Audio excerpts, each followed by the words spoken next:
magacaygu waa Maxamed Axmed Maxamed waxaan joogaa Turki Ankara maqaayada waxa la yiraahdaa Africa Sofrays wallahi horta waxaan qabaa maxkamadda wax dhul ku haystaa waa dulmi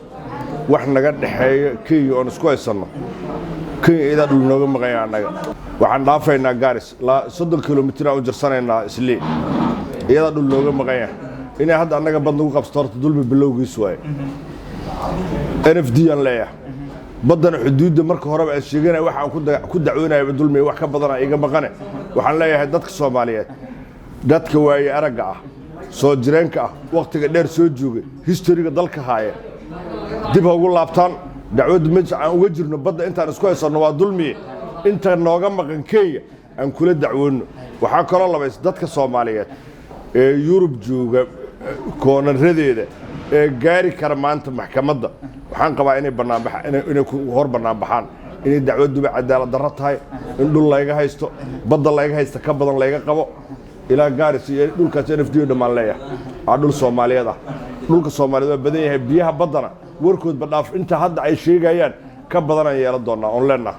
maalinteedina imaaneen dadka wax garadka ay imaan doona dawladnimada way imaan doontaa maahan dadkii soo dhici lahaa badda nooma aad laakiin waxna lu kuleeyahay nala ka dhacsaayo oo loo dacwoonayo bijirinba laakiin ma jiraan dadkii dad khibrad u leh oo aqoon dhulka aqoon u leh sharciyada aqoon u leh kuwaas ay idin loo diro laakiin hadda kuwa magac u yaala magaca Soomaali ka ah macna ahaan aan waxa dhan oo meesha laga loo aadaba aan ogeyn oon eedkeeda aan gelin oon aqooninba cabirka badda inta uu yahay Soomaali leedahay yaa meesha noo aaday laakiin waxna lu ku haystaan ma jirinba dhulka badan leenahay badda magacaygu waa Dr. Ali Hassan Isaaq oo kamid ah community-ga ama bulshaweynta ku dhaqan wadanka cariga Turkiga khaasatan magaalada Ankara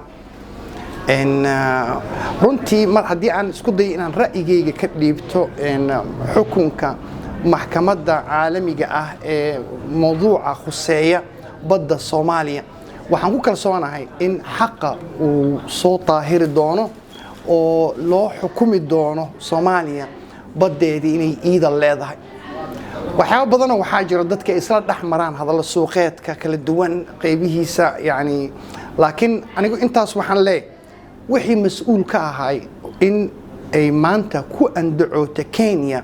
badda Soomaaliya aniga iskale inay ku andacooto wuxuu lahay sababtaasna mas'uuliyiin sarsare oo wadanka waqtigaas xukumayay yani yaa ku eedeysan xaqiiqda markaan ka hadalno malihin hebel malihin waa tiimkii markaas kursiga xukunka ku fadhiyay ee ummadda shacabka Soomaaliyeed mas'uulka ooga ahaa kuwaas yaa eedeysanayaal ah balse wax walba waan ogaan doonaa hadduu Ilaahay yiraa waxaan leenahay guul Soomaali ha israacdo إن شاء الله تعالى أنك حق لهندون. بدأ الصومالي هرت الصومالي والصومالي. إن كستو حل الحرير الصومالي كم هذا الكلام بدأ يو حرمها الصومالي وربط بدأ وانكو هذا إلهي ونفسي ميدي. كودي. نك بدأ هو جميع وانو حنكرر الصومالي لنا مهدي جولد الله حفظه. وحنا يلا بقدر كلية. هير كينيا. كل الصومالي كينيات يا كينيا نعرف الدول ترشويسي وحنا هاي ونيا هو وهالكي مسبحيه حتى هالتها كسو قدبتان والله هرجيسيه برعية عرقاوي الأسعار بركسو دريرينا كودي صاحب قاعد تشيل وحنا ليه هاي صاحب شغل أنا بهاي ساعة تيفي عن كرو والله قبهنا سودو وحنا دي ما شاء الله وحنا بدأ الصومالي أنا صومالي رب متكا صومالي رب متكا أبتو والله ولا سلك وقعيا كيني جاي ولا سلك وقعيا ما يوم عفوري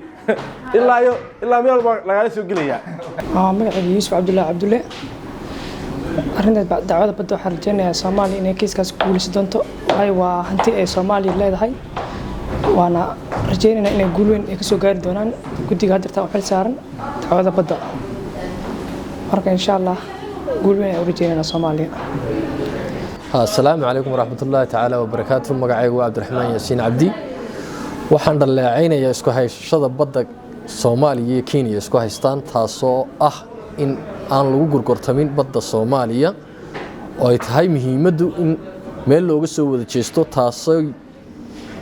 ay tahay inay dabada ka riixayaan dad inaga mida oo iibiyay badda ay ka mid yihiin Cabdiraxmaan Cabdishakuur oo ku eedeynayo 100%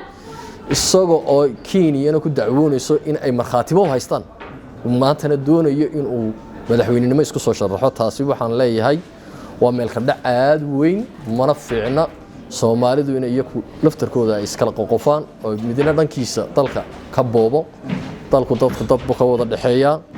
afarta beenijaha Soomaalida degan oo dhan buu ka dhaxeeya ninna loogama aabiyeelayo ninna loogama fiirsanayo waana u taaganahay har iyo habeen inaan badda difaacno. Assalaamu calaykum waraxmatullaahi wabarakaatuh. Magacaygu waa Xamse Sidiiq Axmed waxaan ka mid ahay dhalinyarta ku nool Turkiga gaar ahaan caasimadda Ankara. Haddii anigu aan ka hadlo aragtidayda arinta badda kolley hadda waxay ku jirtaa maxkamad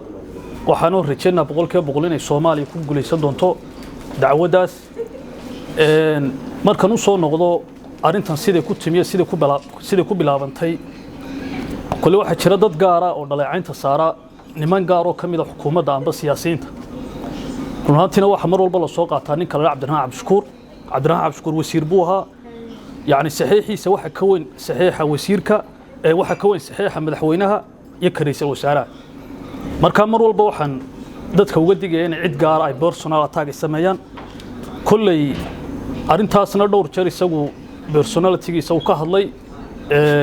de wax cadeyno la hayana ma jirto buruufa hadalada laga sheegaysta maqaaxiyo suuqa laakiin saciid cadeynaysa in nimankaas ay badda garteen oo cadeyma haysa ma jirto laakiin sawa arimaha suuqa ku jira siyaasiyiintana waa laga wada hadlay dhowr jeer way ka hadleen laakiin samar walba dadku waxay eeda saaraan ninka la Cabdiraxmaan Cabdishakuur Warsame haddii eeda la wada yeelanayo kaligii male Umar Cabdirashiid baa jooga Sheekh Shariif baa jooga taasi waa taa message-ka labadan diray waxa weeyaan arintan waa arin maadaama oo baddu ay tahay dhulkeeni badeeni waxaan u dirayaa mucaaradka iyo cid kasto dhiig Soomaalinimo ay ku jirto anigu waqooyi baan ka soo jeedaa Soomaaliland laakiin sa haddana maanta haddii la yiraahdo badii Soomaaliya la qaadanaya ninka ugu horeeya dagaalkeeda qori qaadanaya waa aniga mucaarad waxaan leeyahay muxaafad arinta dhinaca loogu soo wada jeesto mid aynu ka noqono